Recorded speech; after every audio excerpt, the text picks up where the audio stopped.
ভাষা আমুরই বাংলা ভাষা। মাগো তোমার কোলে তোমার বলে কতই শান্তি ভালোবাসা। কত শত গান কত শত কবিতা লেখা হয়েছে আমাদের এই গর্বের ভাষার উপর। আর 1952 সালের 21শে ফেব্রুয়ারি যে ভাষা শহীদরা আমাদের জন্য প্রাণ দিয়েছিলেন, আমাদের এই মায়ের ভাষার জন্য প্রাণ দিয়েছিলেন, তাদের স্মরণেই প্রতি বছর হয় আমাদের এই অমর 21শে গ্রন্থমেলা। আর এই গ্রন্থমেলা থেকে আমাদের এই নিউজ 24 বাংলা লিঙ্কের সৌজন্যে প্রতিদিন যে আয়োজনটি করছে সেটি হচ্ছে বইমেলা প্রতিদিন। বাংলা লিঙ্কের সৌজন্যে এই আয়োজনে আপনাদের সবাইকে আজকে স্বাগত জানাচ্ছি। আমি অন্তরা বিশ্বাস এবং আমার সঙ্গে রয়েছেন তাওহিদুল ইসলাম। আমরা দুজন থাকছি আজকের বইমেলা প্রতিদিনের এই পুরোটা সময় জুড়ে এবং আমাদের সঙ্গে থাকছেন দুজন অতিথি, একজন লেখক এবং গবেষক এবং আরেকজন হচ্ছেন প্রকাশক। তাদের সঙ্গেও আমরা কথা বলবো পুরোটা সময় জুড়ে। আর এবারে যে বইমেলা সেটা আসলে কলে বরে অনেকটাই বেড়েছে। ঠিক আপনি যেমনটি বলছিলেন অন্তরা, গত বছরের সঙ্গে এবছর যে কিন্তু বাংলা একাডেমি অনেক বেশি এই বইমেলায় প্রকাশনা প্রতিষ্ঠানগুলো অংশগ্রহণ করেছে। গত বছর ছিল 635টি প্রকাশনা প্রতিষ্ঠানের 946টি স্টল বরাদ্দ ছিল। এবছর কিন্তু সেখানে 709টি স্টল প্রকাশনা প্রতিষ্ঠান 1084টি স্টল বরাদ্দ নিয়েছে। এবং তবে একটু প্যাভিলিয়ন গত বছরও 37টি ছিল, এবছরও 37টি। শিশু চত্বরে কিন্তু আবার ইউনিট বরাদ্দ বাড়ছে, যেমন গত বছর ছিল গত বছর 109টি ছিল ইউনিট শিশু চত্বরে, এবছর কিন্তু 120টি, এখানে 11টি বেড়েছে। একটু জানিয়ে রাখি যে স্টল বরাদ্দ যে 709টা সেখানে মাত্র 99টা বাংলা একাডেমি প্রাঙ্গণে এবং সোহরাওয়ার্দী উদ্যান অংশে কিন্তু প্রায় 699র বেশি স্টল এখানে অবস্থান করছে। তো এছাড়া প্যাভিলিয়ন বাংলা একাডেমি প্রাঙ্গণে কিন্তু একটা মাত্র, আর বাকি 36টি প্যাভিলিয়ন আপনার এই সোহরাওয়ার্দী উদ্যানে। এছাড়া আপনারা একটু জানিয়ে রাখি যে এই বইমেলায় কিন্তু একটি বিশেষ আছে, জুলাই চত্বর। এখানে গণ অভ্যুত্থানের নানান চিত্র ফুটিয়ে তোলা হবে। এবছর আপনি নিশ্চয়ই জানেন যে এবছরের প্রতিপাদ্য জুলাই গণ অভ্যুত্থান নতুন বাংলাদেশ নির্মাণ, এই প্রতিপাদ্যকে ধারণ করে এটার উপরেই কিন্তু নির্মাণ করা হয়েছে পুরো বইমেলা অঙ্গনটাকে। এবং সেই জন্যেই আসলে এবারের বইমেলাটাও একটু ভিন্ন, আমাদের সকলের জন্যই নতুন আঙ্গিকে এবার আসলে সেজেছে। যদিও আমরা দেখতে পাচ্ছি যে একদম প্রথম যে সময়, আজকে দ্বিতীয় দিন, এখনও পুরোপুরি বইমেলার যে চত্বর পুরোপুরি সেজে ওঠেনি। এখনও টুকটাক কাঠের শব্দ শোনা যাচ্ছে, এখনও আসলে পুরোপুরি শেষ হয়নি সব স্টলের কাজ। তো এটা আসলে আমাদের প্রত্যাশা যে বইমেলা শুরু হওয়ার আগে থেকেই আসলে সেই স্টলের কাজগুলো পুরোপুরি শেষ হবে, কিন্তু হয়নি। প্রথম 7 দিন একটু এরকমই থাকে প্রতি বছর, এবারও তার ব্যতিক্রম নয়। আপনার সঙ্গে আমরা একজন অতিথি দেখছি, একজন প্রকাশক দেখছি। হ্যাঁ, উনি হচ্ছে একে নাসির আহমেদ, কাকলি প্রকাশনীর প্রকাশক। তিনি আমাদের সঙ্গে যুক্ত হয়েছেন এবং আমার সঙ্গে একজন গেস্ট রয়েছেন, আমাদের আজকের অতিথি ডক্টর জামিলা। আপনাকে স্বাগত জানাচ্ছি আমাদের এই আয়োজনে এবং আপনাকেও স্বাগত জানাচ্ছি। আমরা শুরুতে আপনার কাছে আসলে যেটি জানতে চাই, এবার আপনাদের প্রকাশনী থেকে নতুন কি বই বেরিয়েছে? জুলাই গণঅভ্যুত্থানের পর থেকে আমরা যেটি দেখতে পাচ্ছি যে অনেক বই আছে সেই বিষয়ক। আপনাদের সুবর্ণ প্রকাশনী থেকে কি সেরকম কোনো বই বেরিয়েছে? প্রকাশক হিসেবে কি জানাতে চান আমাদের? ধন্যবাদ নিউজ 24-এর দর্শক শ্রোতাদেরকে। আমি প্রথমে বলতে চাই যে এবার জুলাই আগস্ট পরবর্তী আন্দোলনের ছাত্র জনতার মধ্যে যেই আকর্ষণ, যে যারা নেতৃত্ব দিয়েছে, বিশেষ করে যার নেতৃত্বে পুরো বাংলাদেশ রিবিল্ড হচ্ছে, সেই প্রফেসর ডক্টর মোহাম্মদ ইউনূস, যিনি বাংলাদেশকে প্রধান উপদেষ্টা হিসেবে নেতৃত্ব দিচ্ছেন, তার একটি বই আমরা প্রকাশ করেছি, যেটা আমার হাতেই আছে। এটি হচ্ছে যে ওনার যিনি মুখ্য সচিব সিরাজউদ্দিন মিয়া, উনি গ্রামীণ ব্যাংকের লড়াই নামে যেই লড়াইটা ধাপে ধাপে ডক্টর ইউনূস দেশে এবং দেশের বাইরে প্র্যাকটিক্যাল রিয়ালিটি ফেস করেছেন। উনি বাংলাদেশে এই গ্রামীণ ব্যাংকের ক্ষুদ্র ঋণ কার্যক্রমকে প্রসারিত করতে যেয়ে উনি মামলা মোকদ্দমার শিকার হয়েছেন, সেগুলোকে কাটিয়েছেন, কিন্তু তার স্বীকৃতি হিসেবে উনি নোবেল পুরস্কার ঠিকই জয় করেছেন, কিন্তু বাংলাদেশের মাঝে উনি সম্মানটি অনেক দিন পাননি। কিন্তু এই জুলাই আগস্ট বিপ্লবের পরে ছেলেমেয়েরা যখন রুখে দাঁড়িয়েছে, তারা সেই ডক্টর ইউনূসকেই বাইরে থেকে আমন্ত্রণ জানিয়ে বাংলাদেশের প্রধান উপদেষ্টার পদে আসতে বলেছেন। এই জন্য আমরা চেয়েছি যাতে ছাত্ররা বুঝতে পারে যে কোন বাস্তবতাগুলোকে উনি ফেস করেছেন। আপনি যদি অনুমতি দেন, আপনার হাতে আরেকটি বই আছে, যে বইটি আমি যদি একটু দেখাই, যে প্রফেসর ডক্টর ইউনূস যখন আমাদের চট্টগ্রাম বিশ্ববিদ্যালয়ের অর্থনীতি অধ্যাপক ছিলেন, উনি তখন এই বইটা প্রথম রচনা করেছেন, যে পথের বাধা সরিয়ে দিন।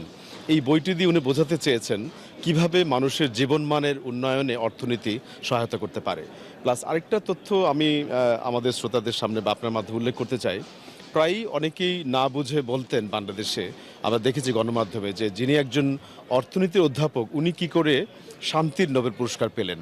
তো উনি এই কথাগুলোকে রেসপন্ড করবার জন্য বোঝাতে চেয়েছেন যে হ্যাপিনেস জিনিসটা আসলে কি, যে হ্যাপিনেস জিনিসটা আসলে কি সেটা আপনার কাছ থেকেও আমরা শুনবো এবং বইয়ের সম্পর্কেও শুনবো। তার আগে আরেকজন প্রকাশক আছেন, তার কথা একটু শুনে আসি। তৌহিদ, আমরা একটু আপনার এই প্রকাশকের কাছ থেকেও শুনতে চাই তার প্রকাশনের কথা। আপনাকে ধন্যবাদ। কে এম নাছির আহমেদ শেলী, আপনাকে আমাদের আজকের এই বিশেষ আয়োজনে ধন্যবাদ জানাচ্ছি এবং স্বাগত জানাচ্ছি। আপনার কাছে একটু আমরা জানতে চাই যে আপনার এই বছরের 2025 নতুন বাংলাদেশের এই বইমেলায় আপনার প্রকাশনা থেকে আপনি কি কি নতুন বই এনেছেন? আমি এবার এখনও সব বই আসে নাই, কিছু কিছু বই আসছে। শুধু ফিবোনাচি, আমার প্রিয় ভৌতিক গল্প আনিছিল কি হাসান হাফিজের ভালোবাসা তার ভাষা, দেশটা একটা মেলা, চোর ডাকাতের খেলা, দুই নারী, সাদাত আল মামুন, এইরকম কয়েকটা বই আমাদের আসতেছে আর কি। দেখছি আপনি বেশ নতুন কয়েকটি বই এনেছেন। আমরা জানতে চাই আপনার এবছরের এই যে বইমেলাটি আপনার কাছে কেমন লাগছে? বইমেলাটা এবার একটু অনেক অন্য বছরের তুলনায় এই বছর বইমেলাটা অনেক ভালো লাগছে। তার কারণ আমাদের যে জুলাই বিপ্লবের পরে যেই নতুন রিজম যে আমাদের চেঞ্জ হয়ে যে এইটাকে তো আমরা নতুনভাবে উপভোগ করতেছি আর কি। এটাই তো খুব ভালো লাগতেছে আর কি। এবং দর্শকরা আসতেছে, বই কিনতেছে, এবং আশা করি এবার বইমেলা খুব ভালো হবে। আপনি যেমনটি বলছিলেন যে জুলাই গণঅভ্যুত্থানের পরবর্তী বইমেলাটি আপনার কাছে ভালো হচ্ছে, ঠিক আসলে তেমনি এই বইমেলার প্রতিবাদ্য ঠিক সেটাই বলে দিচ্ছে। আপনি প্রকাশক হিসেবে অনেক বছর ধরে এই বইমেলায় অংশগ্রহণ করছেন আপনার প্রকাশনা নিয়ে।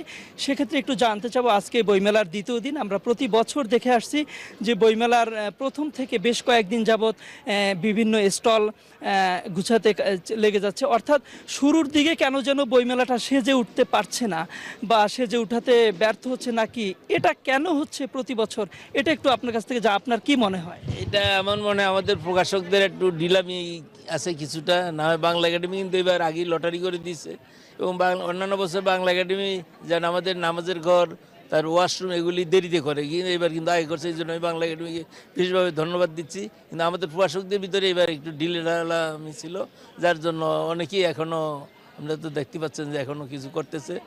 এটা প্রকাশকদের ঢিলেঢালামি তো আজকে হয়ে যাবে সব, আশা রাখি। ধন্যবাদ। আমরা আবার ফিরে যাব আমাদের সাথে সহকর্মী আছে অন্তরা বিশ্বাসের কাছে। তৌহিদ, আসলে যেটি বলছিলেন যে এবার আসলে বেশ কিছু ইতিবাচক দিক রয়েছে, অনেক কিছু তড়িঘড়ি করেও মানে আগেও হয়েছে, নিশ্চয়ই এরকম ইতিবাচক অনেক কিছু আমরা সামনের দিনগুলোতে আরও দেখতে পাবো।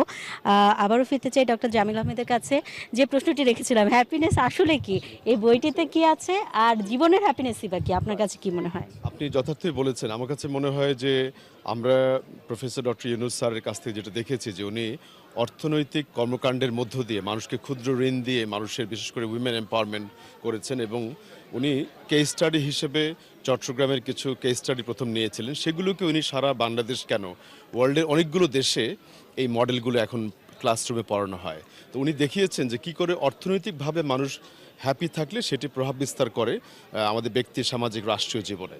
আমি সংক্ষেপে আরও একটি তথ্য যোগ করি। এই জুলাই আগস্টের তরুণ প্রজন্ম আরেকটি জিনিস দেখে এবার অনুপ্রাণিত হবে, যে ডক্টর ইউনূস একজন নামকরা স্কাউটার ছিলেন। উনি স্কাউটিং করতেন ছাত্র জীবনে। তো স্কাউটিং করতে যে উনি যে ডায়েরিগুলো লিখতেন, উনি আমাদেরকে সেই ডায়েরিটা দিয়ে উনি একটা বই করেছেন, যে স্কাউটিংয়ের ফলে কিভাবে মানুষের মেধা মননের বিকাশ হয় সেটা উনি দেখানোর চেষ্টা করেছেন। আর একটা সময় গত 15 বছর আমরা এই মেধাবী মানুষের কাজগুলো দেখতে পারিনি। আমাদের গ্রন্থকেন্দ্রগুলো, লাইব্রেরিতেও সেগুলো সেভাবে আসেনি। ডক্টর ইউনূস যে সামাজিক ব্যবসা বা সোশ্যাল বিজনেসের যেই কাজটি জন্য সারা বিশ্বে প্রশংসিত, এই বইটি ওয়ার্ল্ডের অনেকগুলো ভাষায় অনুদিত, কিন্তু বাংলাদেশের পাঠাগারগুলোতে এই বইটির গ্রহণযোগ্যতা একসময় ছিল না। কিন্তু আমরা সেটিকে আবার মার্কেটে এনেছি, যাতে যারা সামাজিক ব্যবসায় আসতে চায়, যারা উদ্যোক্তা হতে চায়, যারা সোশ্যাল বিজনেস নিয়ে প্রতিষ্ঠিত হতে চায়, তারা যাতে স্যারের মডেলটি শিখতে পারে। এই কাজগুলোর মধ্য দিয়ে মূলত তরুণ প্রজন্মকে স্যার যেভাবে অনুপ্রাণিত করেছেন, এখনও যারা এগুলো পড়েনি তারা আমি ধারণা করি এগুলো পড়ে একটা স্টাডি সার্কেল করে আরও বেশি প্রশিক্ষিত হতে পারে।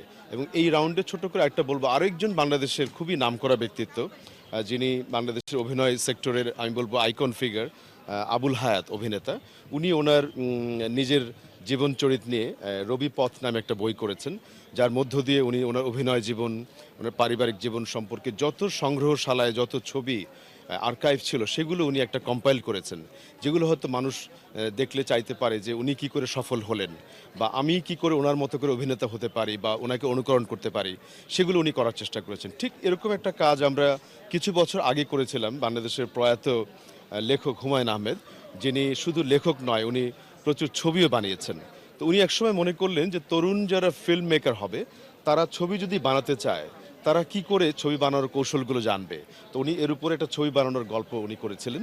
তো আমি মনে করি যে এখনকার ইয়াং জেনারেশন তাদের পাঠ্যপুস্তক যেমন পড়বে, তার পাশাপাশি সৃজনশীল বইগুলো যদি পড়ে, তাহলেই নতুন বাংলাদেশ বিনির্মাণে তারা আসলে নিজেদেরকে দক্ষ যোগ্য করে গড়ে তুলতে পারবে। শুধু লিপ সার্ভিস বা কথার আমি মারপ্যাচ নয়, আমি মনে করি মানুষকে মেধাবী হতে হবে, প্রচুর জ্ঞান লাভ করতে হবে। ডক্টর ইউনুস যেটা আমাদেরকে চোখে আঙুল দিয়ে দেখিয়েছেন যে ওনার পাঠ্য বই ওয়ার্ল্ডের অনেক দেশে পড়ানো হয়, তাহলে এরকম মানুষ যদি আমাদের সামনে থাকে আমরা তাকে অনুকরণ কেন করব না। আপনার নিজেরও তো বোধহয় একটা বই এবার বেরোবে, আমরা সেই বইটা সম্পর্কে জানতে চাই। এই বইটির একটা ইন্টারেস্টিং কথা হচ্ছে, আমি ইংরেজি সাহিত্যে পড়াশোনা করেছিলাম, পরে দেখলাম যে আমার কাজের অনেক বড় জায়গা হচ্ছে সমাজবিজ্ঞান এবং গণমাধ্যম। আমি গণমাধ্যমের একজন কর্মী হিসেবে আমি এমফিল পিএইচডি যখন করেছি উচ্চতর শিক্ষা, তখন বাংলাদেশের গণমাধ্যমে রাজনীতি এবং স্থানীয় সরকারের অবস্থানগুলোকে কতটা গণমাধ্যম তুলে ধরে এটা নিয়ে আমি স্টাডি করেছি। এই থিসিস বইটি আমি সম্পাদনা করছি এখন, এবং আমি আশা করছি এই বইটিও পাঠকদের মাঝে আসবে, যারা গবেষণা করতে চায় বা গণমাধ্যমে আপনিও একজন কাজ করেন খুব নামকরা ইতিমধ্যেই, আমরাও ক্ষুদ্র কাজ করেছি, করতে যে দেখেছি গণমাধ্যম কোন জিনিসগুলিকে ফ্রেমিং করে বা তুলে ধরতে চায়। আমার স্টাডির বিষয় সেটিই ছিল, এটি একজন আমেরিকান স্কলারের কাছ থেকে আমি আইডিয়াটা পেয়েছি। আপনার বইটি সম্পর্কে জেনেও আমাদের ভালো লাগলো। নিশ্চয়ই খুব দ্রুতই আমরা বইটি হাতে পাবো। আমাদের একটা বিরতি নিতে হচ্ছে। ফিরে এসে আমরা আরও বিভিন্ন প্রকাশনীর কথা শোনাবো, বইয়ের গল্প শোনাবো, নতুন কি বই এলো, পাঠকরা আসলে কি ভাবছে এই বইমেলাকে নিয়ে, পাঠক সমাগমটাই বা কেমন, সেই সকল বিষয় নিয়েও আলাপ করবো। কিন্তু একটা ছোট্ট বিরতির পর বাংলালিংকের সৌজন্যে দেখছেন আমাদের প্রতিদিনের আয়োজন বইমেলা প্রতিদিন।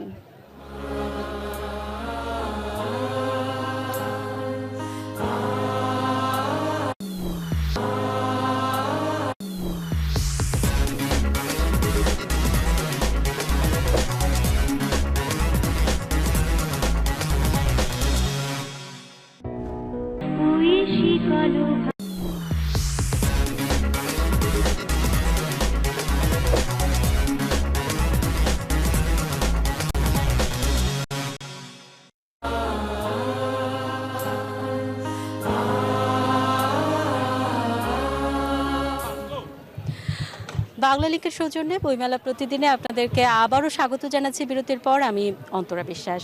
দর্শক, এবারের বইমেলার খবর জানাবো আরও।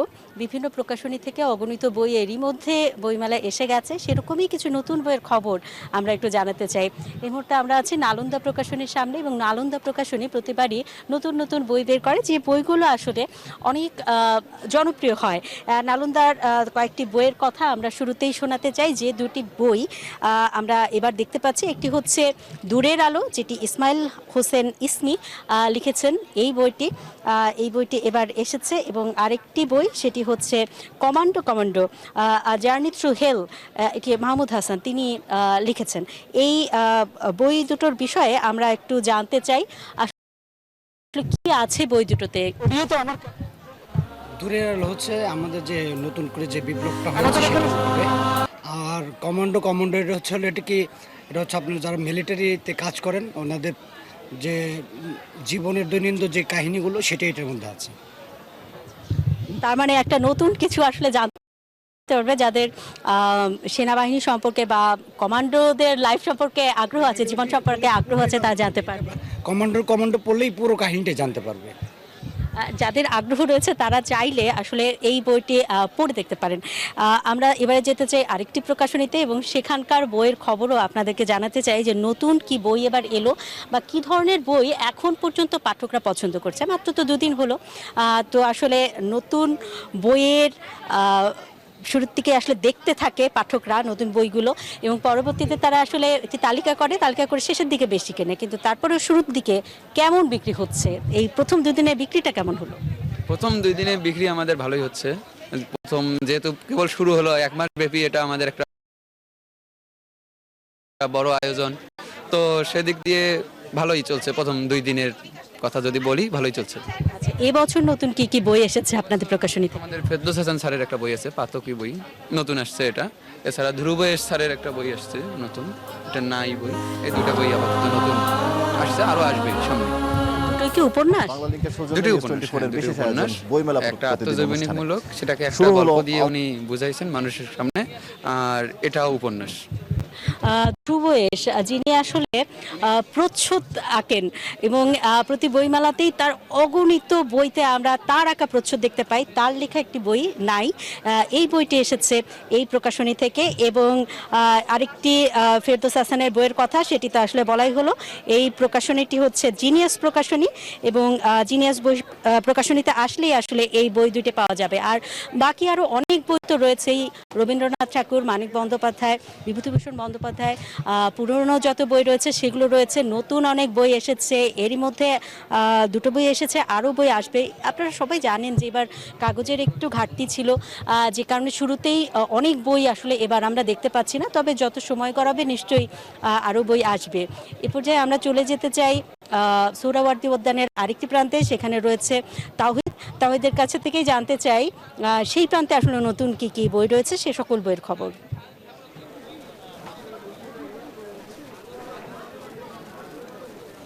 অন্তরা বিশ্বাস, আপনাকে ধন্যবাদ। আমরা এই বইমেলার এক প্রান্তে আছি। এতক্ষণ দর্শক আপনারা শুনছিলেন যে আমাদের সহকর্মী অন্তরা বিশ্বাস জানিয়েছিলেন বইমেলার তথ্যগুলো জানিয়েছিলেন যে নতুন কি কি বই আসছে। আমিও আপনাদের সাথে জানানোর চেষ্টা করব যে আমি এখানে কি কি দেখছি। বাকি আমি জানাতে চাই যে এই বইমেলাটি গত কালকে কিন্তু উদ্বোধন করেছেন অন্তর্বর্তী সরকারের প্রধান উপদেষ্টা।